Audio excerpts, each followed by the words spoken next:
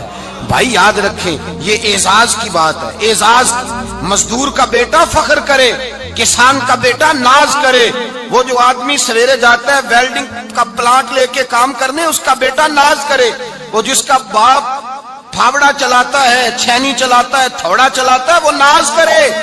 اور مزار صرف ان لوگوں کے نہیں ہوتے جو اللہ اللہ کرتے ہیں، ہو کرتے ہیں، وہ تو قابل اعزاز ہے اللہ کے بندے، ان کے بھی مزار ہوتے ہیں۔ مزار وہ بھی ہوتا ہے جس کو میرے مصطفیٰ نے فرمایا القاسب حبیب اللہ، جو محنت کرتا تھا، ہاتھوں سے جد و جہد کرتا تھا، وہ بھی تو اللہ کا دوست ہے نا، اس کا بھی تو مزار ہے نا، اس کی بھی تو قبر پر انوار ہے جو اللہ کا محبوب ہو کے گیا۔ تو بھائی اپنا اعزاز جانے، سمجھے اس بات کو۔ میرے مصطفیٰ کریم صلی اللہ علیہ وسلم مزدور کو عزت دیتے، وقار دیتے، اور جو حضور کے گھر میں خادم ہوتے ان کی ناز برداری کرتے۔ ہمارے گھر میں جو بی بی برتن دھوتی ہے وہ ہمارے ساتھ بیٹھ کے روٹی نہیں کھا سکتی، اس کو یہ اجازت نہیں ہوتی۔ ہمارا جو مزدور ہوتا ہے نا، ایک صاحب کہنے لگے یہ بچہ میرے پاس کام کرتا ہے، اس کے ابا جی بھی کرتے تھے۔ تو میں نے کہا اس کا مطلب یہ ہے کہ تم نے آگے نہیں بڑھنے دیا، تم نے کہا مزدور ہی رہنا ساری زندگی، یہی رہنا میرے پاس، آگے نہ بڑھنا۔ میرے مصطفیٰ کریم سید عالم صلی اللہ علیہ وسلم کے پاس جو لوگ کام کرتے تھے، محنت کرتے تھے، مشقت کرتے تھے، ہمارا ملازم ڈرتا ہے، کامتا ہے، وہ بات کرتا ہے تو صاحب جی کہتے کہتے زبان تھکتی ہے، 100 دفعہ موڈ کو دیکھتا ہے، گالیاں کھاتا ہے بیچارہ، اس کی عزت نفس کو اچھالا جاتا ہے، اس کو رسوا کیا جاتا ہے، اور وہ بیچارہ رات کو رضائی میں منہ دے کے روتا ہے کہ یار میرے نصیب صرف اس لیے کمزور ہیں کہ میں غریب کے گھر میں پیدا ہوا ہوں۔ ہم احساس نہیں کرتے، اور مزدور کو کبھی موقع مل جائے جان چھوٹنے کا تو بھاگ جاتا ہے۔ ہمارا کردار اور اخلاق ایسا نہیں ہوتا۔ حضرت زید بن حارثہ رسول اللہ کے غلام تھے، نبی پاک کے گھر میں جھاڑو دیتے تھے، برتن مانجتے تھے۔ یہ بچپن میں اپنے قبیلے سے گم ہو گئے تھے، کسی نے اغوا کر کے لا کر کے بیچ دیا تھا، گم ہو گئے تھے، حضور کی بارگاہ عالی مرتبت میں لائے گئے۔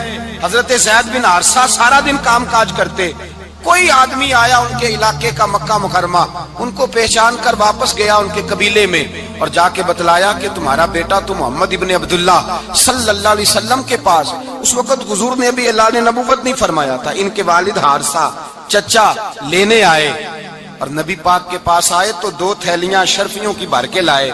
کہنے لگے حضور یہ پیسے لے لیں، 2 تھیلیوں میں پیسے ڈالیں، دینار ہے درہم ہے، حضور لے لیں، ہمارا بیٹا دے دیں۔ نبی پاک صلی اللہ علیہ وسلم نے فرمایا تمہیں غلطی لگ گئی ہے، پیسے پیچھے ہٹاؤ، میں زید کو بلاتا ہوں، میں زید کو، ادھر دیکھیے گا، میں زید کو، میں اسے بلاتا ہوں، اگر وہ جانا چاہے تمہارے ساتھ تو مجھے اعتراض نہیں، لے جانا۔ چچا اور باپ کہنے لگے آپ عجیب بات کرتے ہیں، وہ غلامی چھوڑ کے نہیں جائے گا، آپ عجیب بات کرتے ہیں، وہ مزدوری چھوڑ کے بادشاہی اختیار نہیں کرے گا، ہم کھاتے پیتے لوگ ہیں، اس کی ماں ترس گئی ہے اس کو ملنے کو، بہنیں روتی ہیں، وہ جائے گا نہیں۔ میرے حبیب نے فرمایا تم نے ابھی یہ ذائقہ چکھا نہیں، تمہیں اس کا پتہ نہیں، تو میں بلاتا ہوں، اگر جانا چاہے تو پیسوں کی ضرورت نہیں، لے جانا۔ حضرت زید کو پیغام دیا، آئے، حضور نے فرمایا وہ تمہارے والد کھڑے ہیں، وہ چچا ہیں، لینے آئے ہیں۔ جناب زید گئے، باپ کے گلے سے لگے، بچھڑے ہوئے باپ بیٹا ایک دوسرے کو مل کے کھل کے روئے، کہا بیٹا تیری ماں کی آنکھیں پتھر ہو گئی تیرا رستہ دیکھ کے، تیری بہنیں ترستی ہیں تیرے چہرے کے دیدار کو، بیٹا وہ گلیاں بھی روتی ہیں جن میں تو کھیلا کرتا تھا، پر اب فکر کی بات کوئی نہیں، اب کوئی پریشانی نہیں، میں پیسے لایا ہوں تجھے لے جاؤں گا۔ نبی پاک صلی اللہ علیہ وسلم نے دیکھا نا جب باپ بیٹے کی گفتگو ہو گئی، آنسو بہ گئے، بوجھ ہلکے ہو گئے، تو میرے کریم نے فرمایا زید اگر تم چچا کے ساتھ والد کے ساتھ جانا چاہو تو میری طرف سے اجازت ہے، تم جا سکتے ہو۔ یہ لفظ کہے تو جناب زید دوڑ کے حضور کے قدموں میں آ کے بیٹھ گئے، حضور کے قدموں میں بیٹھ گئے، اور گویا فاضل بریلوی علیہ رحمہ نقشہ بیان کرتے ہیں، کہنے لگے تیرے قدموں میں رہوں غیر کی ٹھوکر پہ نہ ڈال، میں جھڑکیاں کھاؤں کہاں چھوڑ کے صدقہ تیرا، اور تیرے قدموں میں جو ہے غیر کا منہ کیا دیکھے، کون نظروں پہ چڑھے دیکھ کے تلوا تیرا۔ کہنے لگے حضور میں نے نہیں جانا، میں یہیں رہوں گا۔ چچا اور باپ نے دیکھا تو کہنے لگے بیٹا تو غلامی چھوڑ کے نہیں جائے گا, تو ملازمت چھوڑ کے بادشاہی میں نہیں جائے گا. تو آپ کے والد کو آپ فرمانے لگے ابا جی ذرا 2 گھڑیاں یہاں رہ کے تو دیکھیں, یہاں 2 گھڑیاں رہ کے تو دیکھیں. فرمایا یہاں ملازموں کا وہ اعزاز ہے جو شہزادوں کا ہوا کرتا ہے, یہاں خادموں کی وہ عزت ہے. اور پتہ پھر ان کو مقام کیا ملا, یہ واحد شعبیاں جن کا نام اللہ نے قرآن پاک میں بیان فرمایا ہے, نام اللہ نے قرآن مجید میں بیان فرمایا. حضور کا اپنے غلاموں کے ساتھ جو تعلق تھا, اپنے ملازموں کے ساتھ جو رشتہ تھا, بڑا آدمی آتا ہے نا, بڑا آدمی تو لوگوں کی سانس سوکھ جاتے ہیں, اٹھ کے ملتے ہیں, بڑا کچھ کرتے ہیں. مزدور آتا ہے تو لوگ اوے کہہ کے پکارتے ہیں, ان کو خبر ہی نہیں کہ اس شخص کا اعزاز کتنا ہے. حضرت انس بن مالک رضی اللہ تعالیٰ عنہ فرماتے ہیں میں چھوٹا سا تھا, میری اماں مجھے حضور کے گھر چھوڑ گئی, میں نے 10 سال نوکری کی نبی پاک کی. کتنے سال بولیے؟ 12ویں دن لوگ کہتے ہیں بس بھائی ختم ہو گیا, اب فرینکنس ہو گئی ہے, اب جو مرضی تیرے ساتھ کریں گے. 10 سال نوکری کی میں نے, لیکن جناب انس فرماتے ہیں نبی پاک نے کبھی مجھے اف تک بھی نہیں کہا تھا, اف تک بھی نہیں کہا تھا, اف تک بھی. حضور نے بھیجا جاؤ فلاں آدمی کو بلا کر کے لاؤ. حضرت انس بن مالک رضی اللہ تعالیٰ عنہ فرماتے ہیں میں بلانے گیا, بچہ تھا چھوٹا سا, رستے میں بچے کھیل رہے تھے تو میں ان کے ساتھ کھیلنے لگا, محو ہو گیا, مجھے پتہ ہی نہ چلا وقت کا. حضور نے جب مجھے بھیجا تو فرمایا جلدی جانا اور جلدی آنا. اب مجھے خبر ہی نہیں, بڑی دیر ہو گئی. حضور وہاں انتظار کر کر کے خود تشریف لائے. کہتے جب نبی پاک آئے تو میں بچوں کے ساتھ کھیل رہا تھا. حضور نے جب مجھے کھیلتے ہوئے دیکھا, میری اچانک نظر پڑی تو میرے ہوش اڑ گئے. حضور نے تو کہا تھا جلدی آنا, اور میں یہاں کھیلنے لگا, یہاں اتنا الجھا کہ مجھے خیال نہیں رہا کس کام آیا ہوں. حضرت انس فرماتے ہیں میں ڈرنے لگا, جیسے جیسے حضور قریب آتے میری ٹانگیں کانپتی. فرماتے ہیں جب نبی پاک قریب آئے تو قربان جاؤں معصوم آمنہ کے, فرماتے ہیں حضور نے میری گردن پہ تھپکی دی اور حضور نے ہنس کے فرمایا او بھائی لگتا ہے تو کھیل میں گم ہوا ہے تو تجھے یاد ہی نہیں رہا میں نے کس کام بھیجا تھا, تجھے یاد ہی نہیں رہا. کہ یا رسول اللہ صلی اللہ علیہ وسلم میں بھول گیا تھا, میں ابھی جاتا ہوں. کیا انداز ہے, کیا شفقت ہے, کیا رنگ ہے. حضور میں ابھی گیا اور ابھی آیا. نبی پاک نے فرمایا نہیں یار تو کھیل میں خود ہی چلا جاتا, تو کھیل یہاں میں خود جاتا. یہ اعزاز, یہ فضیلت, یہ درجہ کس نے ذروں کو اٹھایا اور صحرا کر دیا, یہ کس نے قطروں کو ملایا اور دریا کر دیا, یہ کس کی حکمت نے یتیموں کو کیا در یتیم اور غلاموں کو دنیا بھر کا مولا کر دیا. یہ کس نے اتنا. میرے بھائی مزدور کو حضور نے اعزاز دیا. نبی پاک اپنے ہاتھ سے کام کرنے والے کے ساتھ اس نے سلوک کرتے, محبت کرتے, پیار کرتے. ایک بوڑھی اماں تھی جو مسجد میں جھاڑو دینے کی مزدوری کرتی تھی. کیا کام کرتی تھی؟ دعا کریں اللہ ہم سب کو مسجد کی صفائی کی توفیق عطا فرمائے. بوڑھی اماں تھی, مسجد کی صفائی کرتی تھی, نوکری کرتی تھی, بیمار ہو گئی. بخاری شریف میں موجود ہے اللہ کے محبوب صلی اللہ علیہ وسلم روز تیمارداری کرنے جاتے. ایک وقت ایسا آیا کہ دن میں 2 مرتبہ حضور تیمارداری کرنے جاتے. ایک شام نبی پاک نے فرمایا اس کا انتقال ہو جائے تو مجھے اطلاع کرنا. صحابہ کہتے ہیں رات کے وقت ان کا انتقال ہوا, ٹھنڈ کا موسم تھا, ہم نے حضور کو تکلیف دینا مناسب نہ سمجھا, ہم نے دفن کر دیا. سویرے اللہ کے حبیب نے پوچھا تم نے مجھے اطلاع کیوں نہیں دی؟ حضور سردی بڑی تھی. کون جاتا ہے مزدوروں کے جنازوں میں, کون جاتا ہے مزدوروں کے جنازے میں. یہاں تو اب جنازے بھی سیاسی ہو گئے ہیں, اب تو کوئی بہت بڑا امیر آدمی فوت ہو جائے تو وہاں رش ہوتا ہے, وہاں رش ہوتا ہے. غریبوں کا تو جنازہ بھی کوئی نہیں پڑتا. حضرت جناب سیدنا ابو ہریرہ رضی اللہ تعالیٰ عنہ فرماتے ہیں حضور نے فرمایا مجھے اطلاع کیوں نہیں دی؟ تمہیں اس کے اعزاز کا نہیں پتا؟ وہ مزدور تھی, مسجد میں جھاڑو دیتی تھی, تم نے خبر ہی نہیں دی. حضور وصال ہو گیا, فرمایا چلو مجھے بتاؤ قبر کہاں ہے. حضور سارا کچھ جانتے ہیں لیکن یہ ساری تمہید اس لیے بیان کی کہ ایک مزدور کی شان واضح ہو جائے. فرمایا بتاؤ قبر کہاں ہے. صحابہ کہتے ہیں ہم قبر پہ لے گئے تو میرے نبی نے فرمایا صفے بناؤ میں دوبارہ جنازہ پڑھاؤں گا. میں دوبارہ جنازہ نہیں ہو سکتا. اس وقت ہو سکتا ہے جب وارث نے نہ پڑھاؤ, پھر دوسرا جنازہ جائز ہے. وارث نہ پڑھے تو اس سے پہلے 20 جنازے بھی ہو جائیں تو جب وارث پڑھ لے پھر دوسرا جنازہ نہیں ہو سکتا. حضور نے دوسرا جنازہ اس لیے پڑھا ہے کہ حضور اپنی ساری امت کے وارث ہیں, نبی پاک ساری امت کے وارث ہیں. فرمایا پر بناؤ صفے, میں جنازہ پڑھاتا ہوں. مزدور کو اعزاز دیا، پیار کیا۔ حضرت عبد الرحمن ابن عوف رضی اللہ تعالیٰ عنہ فرماتے ہیں ایک دن میرا دل کیا تھا کہ میں غریب ہو جاؤں۔ کیا ہو جاؤں؟ آپ اپنے لیے دعا نہ کریں لیکن حضرت عبد الرحمن ابن عوف کے الفاظ تو دہرائیں۔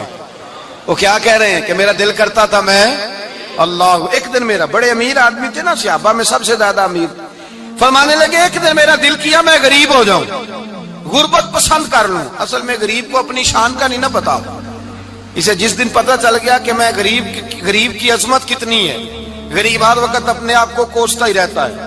اور میں اکثر کہتا ہوں کہ یہ بڑے کا قصور نہیں کہ اس نے تجھے چھوٹا جانا ہے، یہ تیرا قصور ہے۔ تو احساس کمتری میں کیوں مبتلا ہوا؟ تو نے اپنے آپ کو چھوٹا کیوں جانا؟ تو نے اپنے آپ کو کمزور کیوں سمجھا؟ تو نے کیوں سمجھا کہ میں مزدور ہوں تو میری عزت ہی کوئی نہیں، میرا مقام کوئی نہیں؟ کیوں تو نے ایسا سمجھا اپنے لیے؟ حضرت عبد الرحمن، میرے بھائی یاد رکھیں، جب غریب کو پتہ چلے میری شان کیا ہے، میرے نبی پاک نے فرمایا میں غریبوں کے بیچ آیا ہوں، میں غریبوں میں رہا ہوں، میرے دائیں بائیں غریب رہتے ہیں، اور قیامت کے دن جب میں جنت میں جاؤں گا تو میرے آگے پیچھے غریب لوگ ہی ہوں گے، میں غریبوں کے ساتھ مل کے جنت میں جاؤں گا۔ حضرت عبد الرحمن ابن عوف کہتے ہیں ایک دن میرا بھی دل کیا تھا، یہ سب سے امیر تھے صحابہ میں، اور حضور نے فرمایا تو پکا جنتی ہے پر سب سے آخر میں جنت میں جائے گا، اس لیے کہ جتنا مال ہے اتنا حساب بھی تو دینا ہے نا، پکے۔ حضرت عبد الرحمن ابن عوف کہتے ہیں ایک دیہڑے دل کیا تھا کہ میں ماڑا ہوتا، میں غریب ہوتا، میں غریب ہوتا، یہ دل کیا میرا۔ کہا کس طرح؟ فرمانے لگے ایک مزدور صحابی تھے، حضرت سعد انصاری نام تھا، وہ حضور سے ملنے آئے، جب انہوں نے ہاتھ ملایا نا نبی پاک سے تو حضور نے ان کا ہاتھ تھام لیا۔ غریبوں کمال کر دی میرے مصطفیٰ کریم نے، نبی پاک نے ہاتھ تھاما، حضور نے ہاتھ، آپ کو اس بات کی لذت نہیں آئی شاید، نبی پاک نے ہاتھ تھاما مزدور کا، مزدور کہتے ہیں میں نے چھڑانا چاہا تو حضور نے پکڑ لیا دبا کے، اور جب تھام لیا تو میں ٹھہر گیا، میں اپنی قسمت پہ ناز کرنے لگا، حضور نے میرا ہاتھ کھولا، کہتے ہیں ہاتھ پہ چھالے تھے، جگہ جگہ چھالے بنے ہوئے تھے، تو نبی کریم صلی اللہ تعالی علیہ وآلہ وسلم نے ہاتھ کھول کے فرمایا سعد یہ کیا ہوا؟ عرض کی حضور غریب ہوں، بوڑھے ماں باپ ہیں، چھوٹے چھوٹے بچے ہیں، بہن بھائیوں کی حقوق ہیں، بیوی کے منہ میں حلال کا لقمہ دینا ہوتا ہے، یا رسول اللہ پھاوڑا لے کے، کئی لے کے، کدال لے کے، بیلچا لے کے مزدوری کرتا ہوں، میدان میں نکلتا ہوں، صبح سے گیا تھا اب آیا ہوں، ہاتھوں میں نشان پڑ گئے ہیں۔ حضرت عبد الرحمن ابن عوف فرماتے ہیں جس کے قدم چومنے کو دنیا ترسے، اس رسول نے سر مبارک جھکایا اور غریب کے ہاتھ کو چوم لیا، نبی پاک نے بوسہ دیا، اور پھر فرمایا کیا؟ فرمایا یہ وہ ہاتھ ہیں جن سے خدا بھی پیار کرتا ہے، محمد مصطفیٰ بھی محبت فرماتے ہیں۔ نبی رحمت علیہ السلام نے فرمایا یہ تیرا وہ ہاتھ ہے جس سے اللہ بھی پیار کرتا ہے اور اللہ کا۔ تو مزدور کو پھر ناز کرنا چاہیے کہ پریشان رہنا چاہیے؟ بولے نا، مزدور کو ناز کرنا چاہیے نا، اس کو اپنا ہاتھ کھول کھول کے دیکھنا چاہیے، اور اسے کہنا چاہیے اللہ نے مجھے وہ ہاتھ عطا فرمایا جس سے رب بھی پیار کرتا ہے، مصطفیٰ بھی پیار کرتے ہیں، اسے تو اعزاز سمجھنا چاہیے، فضیلت جاننی چاہیے، اسے تو ناز کرنا چاہیے اللہ تبارک و تعالیٰ نے مجھے یہ اعزاز دیا ہے۔ کسان جو کھیتوں میں مزدوری کر رہا ہے، وہ مزدور جو کسی فیکٹری میں گیا ہے، رزق حلال کی تلاش میں نکلا ہے، اسے تو میرے بھائی ناز کرنا چاہیے، اسے تو خوش ہونا چاہیے کہ اللہ نے مجھے یہ فضیلت دی۔ ترستے ہوئے غریب، جان بوجھ کے اپنے آپ کو پریشان رکھتے ہوئے لوگ اگر جان جائیں کہ فضیلت کیا ہے، عظمت کیا ہے، اور پھر غلام کے ساتھ سلوک کیا کرنا ہے۔ ایک یہودی کا بیٹا نبی پاک کی خدمت کرتا تھا اکثر، یہودی کا بچہ، وہ بیمار ہو گیا، روز آتا تھا، چھوٹے موٹے کام کرتا تھا، بیمار ہو گیا، حضور نے فرمایا چلو تیمارداری کرنے چلتے ہیں۔ کس کی؟ جی غلام کی، نوکر کی۔ یہاں صاحب کہتے ہیں 5000 روپیہ لے جاؤ، وہ بڑے احسان کے ساتھ 5000 روپیہ لے جاؤ اور دے آنا، اور اسے کہنا سر جی پوچھ رہے تھے تیرا کیا حال ہے، وہ بات ختم ہو گئی۔ حضور بنفس نفیس گئے، اور غریب کا گھر تھا، وہ یہودی باہر نکلا جس کا بیٹا بیمار تھا، تو کہتا جب دروازے پہ میں نے مسلمانوں کے نبی کو کھڑے دیکھا تو میرے پیروں تلے زمین ہی نکل گئی۔ میں نے کہا حضور مجھ غریب کی کٹیا میں کیسے آئے؟ پر میں تجھے پتا ہے نا تیرا بچہ میری نوکری کرتا تھا، یا کبھی بیمار ہو گیا، میں تیمارداری کرنے آیا ہوں۔ وہ یہودی کہتا مجھے خیال یقین ہی نہ آئے کہ میرے گھر میں حضور تو امیر حرم، میں غریب بے نوا، تو کجا من کجا، میرے گھر میں حضور آئے۔ کہتے کہاں ہے ہمارا پیارا؟ حضور وہ لیٹا ہوا ہے۔ صحابہ کہتے ہیں نبی پاک سرانے گئے تو اس کا آخری وقت تھا، تھوڑا سا ٹائم تھا، میرے مصطفیٰ نے فرمایا تو میری نوکری کرتا تھا، آج میں تیری تیمارداری کرنے آیا ہوں۔ غلاموں سنو، جو رسول اللہ کی نوکری کرے آخری وقت آئے تو اللہ کے رسول پہنچ جایا کرتے ہیں، حضور پہنچ جایا کرتے ہیں۔ نجم کی ہے خدا آرزو ہے یہی، عاشق زار کی آبرو ہے یہی، موت کے وقت سر ان کے قدموں میں ہو، دید ہوتی رہے دم نکلتا رہے۔ حضور پہنچ جاتے ہیں، نبی پاک تشریف لائے، بیٹھے سرانے۔ حضور نے جب اپنا برف سے ٹھنڈا اور کستوری سے زیادہ خوشبو والا ہاتھ اس کے بالوں میں پھیرا، آنکھیں کھولی، حضور نے فرمایا چل کلمہ پڑھ جا، چل میرا کلمہ پڑھ جا۔ ساری دنیا در رسول پہ آ کے کلمہ پڑھے اور حضور اسے کلمہ پڑھانے گھر تشریف لے گئے۔ یہ ایک مزدور کو، ایک محنت کرنے والے کو اعزاز دیا، گھر گئے کلمہ پڑھ لے۔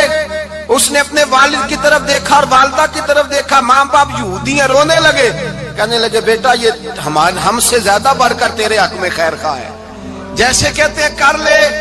اس نے کلمہ پڑھا اور حضور کی گود میں لوٹ پوٹ ہونے لگا، کلمہ پڑھا، روح پرواز کر گئی۔ شارحین کہتے ہیں جب نبی پاک وہاں سے نکلے تو حضور نے فرمایا اٹھاؤ اس کی میت کو۔ ماں باپ کہنے لگے کہاں لے جانا ہے؟ فرمایا ہم اپنے طریقے کے مطابق غسل کفن کریں گے، اس لیے کہ جو کلمہ پڑھ جائے پھر وہ میرا ہو جایا کرتا ہے، میرا ہو جایا کرتا ہے۔ بھائی یاد رکھیں، مزدور کو حضرت ربیہ بن کعب فرماتے ہیں میں حضور کو وضو کراتا تھا، رات کا وضو میری ذمہ داری تھی، صرف ایک وضو رات کا۔ ہمارے ہاں تو 25 سال مزدور مزدوری کر کے چلا جاتا ہے، پر وہ مزدور ہی رہتا ہے، وہ مزدور ہے، اس کا کوئی اعزاز نہیں، کوئی اس کے لیے وہ کہتے ہیں اب بابا جی آپ کو کھانسی زیادہ آتی ہے، اپنے بیٹے کو لگا دیں، کسی اور کی ڈیوٹی لگا دیں، اب آپ کام نہیں کر سکتے۔ 25 سال نوکری کی، ملا کیا؟ حضرت ربیہ کہتے ہیں میں وضو کراتا تھا رات کا، میرے نبی پاک نے فرمایا شادی کیوں نہیں کرتا؟ تو میں نے کہا یا رسول اللہ نہ میرے پاس حسن ہے، نہ پیسے ہیں، نہ کوئی کاروبار ہے، مجھے کون رشتہ دے گا؟ میرا روپ بھی نہیں تے میرا رنگ بھی نہیں، میں نے یار مناؤن دا ٹانگ بھی نہیں، کون مجھے رشتہ دے گا؟ کہتے ہیں حضور خاموش ہو گئے۔ دوسرا دن آیا تو میں وضو کرانے پہنچا تو نبی پاک نے فرمایا شادی کیوں نہیں کرتا؟ کہتے ہیں میں نے کہا حضور کون رشتہ دے گا؟ وہی 3 باتیں دہرائیں، نہ پیسے ہیں، نہ حسن ہے، نہ کوئی کاروبار ہے، نہ مکان ہے۔ فرمایا حضور نے تیسرے دن پھر کہا، جب دوسرا دن ہوا نا تو حضور نے کہا، حضور خاموش ہوئے میرے جواب پر۔ میں نے کہا یار کتنا بیوقوف ہوں، حضور روز پوچھتے ہیں اور میں جواب ہی نہیں دیتا۔ کہتے ہیں تیسرے دن میں نے ارادہ کیا آج نبی پاک پوچھیں گے تو میں کہوں گا حضور جیسے دل کرتا ویسے ہی کرا دیں۔ کہتے ہیں تیسرے دن میں گیا، سارا وضو کرا لیا پر نبی پاک نے پوچھا ہی نہیں۔ میں ارادہ کر کے گیا تھا کہ آج پوچھیں گے تو بتا دوں گا، حضور نے پوچھا ہی نہیں۔ فرماتے ہیں وضو مکمل ہو گیا، میں دروازے تک چلا گیا تو مصطفیٰ نے آواز دی، فرمایا واپس پلٹنا۔ میں پلٹا تو حضور نے فرمایا تو شادی کیوں نہیں کرتا؟ کہتے ہیں میں کھل کے مسکرایا، میں نے کہا محبوب تیرے کرم پہ قربان جاؤں، کیا انداز محبت ہے، حضور مہربانی کریں کرا دیں۔ فرمایا فلاں سردار کے پاس جا، ایک وضو کراتے ہیں، اور اعزاز حضور نے کتنا دیا، جا سردار کے پاس اور اسے جا کے کہہ کہ اللہ کے رسول فرماتے اپنی بیٹی کا نکاح تیرے ساتھ کر دے۔ فرماتے میں گیا، ماں باپ کو بڑی فکر ہوتی ہے بیٹیوں کی، وہ کہنے لگا میں شام کو خود نبی پاک کی بارگاہ میں آؤں گا۔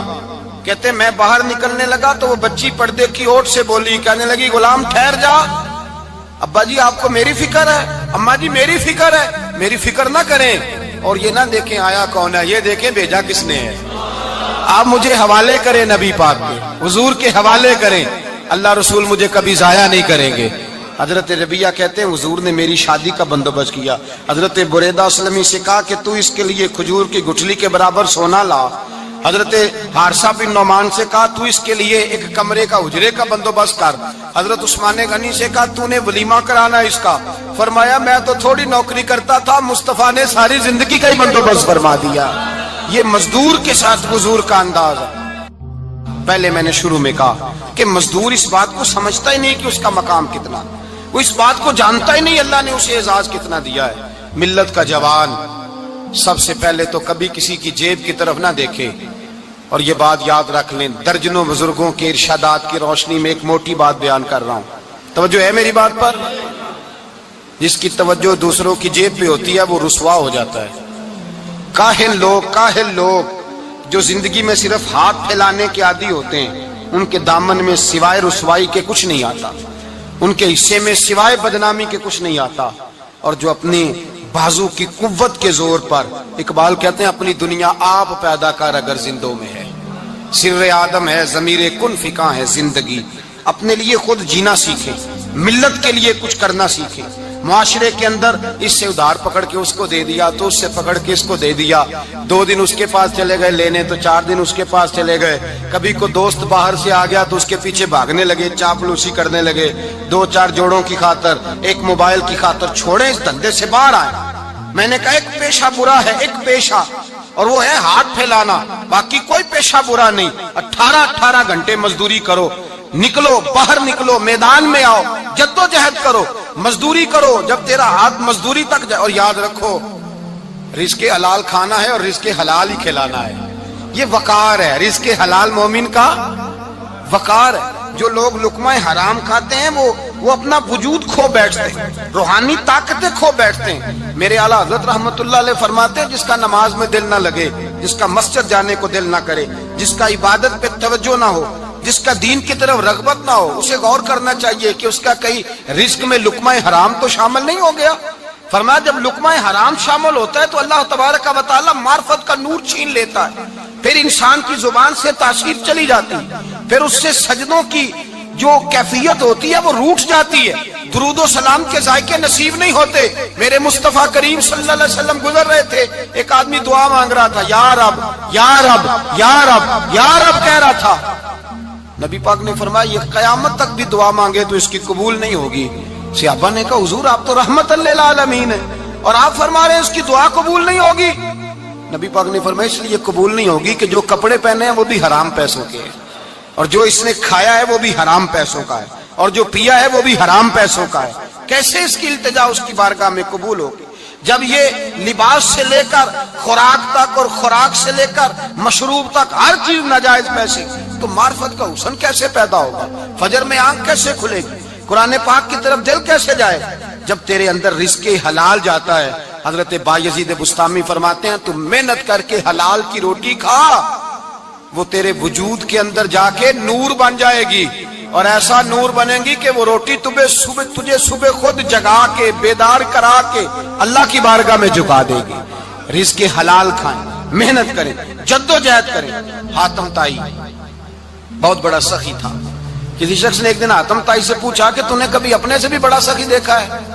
کہنے لگا ہاں میں نے اپنے شہر کا ایک بابا دیکھا تو مجھ سے بھی زیادہ سخی ہے، مجھ سے بھی زیادہ سخی، مجھ سے بھی زیادہ تھا، تجھ سے زیادہ. کہنے لگے میں نے سارے شہر کی دعوت پکائی، چھوٹے بڑے امیر غریب سارے آئے، دعوت پکائی سارے شہر کی، سب لوگ آئے، ہر آدمی کو میں نے بلایا، علماء کو، ادیبوں کو، شاعروں کو، تاجروں کو، صنعت کاروں کو، سب کو دعوت دی. میں نے سوچا کہ ذرا دیکھوں تو صحیح پلٹ کے کوئی رہ تو نہیں گیا جو آیا نہ ہو. چہرے پہ میں نے نقاب ڈالا اور میں باہر نکلا. ایک ضعیف بزرگ لکڑ آ رہا، جنگل میں لکڑیاں کاٹ رہا ہے. میں اس کے پاس گیا تو میں نے کہا بابا تجھے نہیں پتا آج حاتم طائی کی دعوت ہے، تو نہیں گیا؟ کہنے لگا بیٹا مجھے خبر آئی تھی، اطلاع ملی تھی پر میں نہیں گیا. تو کیوں نہیں گیا؟ کہنے لگے مجھے ہاتھ کی کمائی کر کے کھانے کا چسکا لگ گیا ہے، مزہ لگ گیا ہے ہاتھ کی کمائی کھانے کا. اب مجھے دوسرے کے دسترخوان پر ذائقہ نصیب.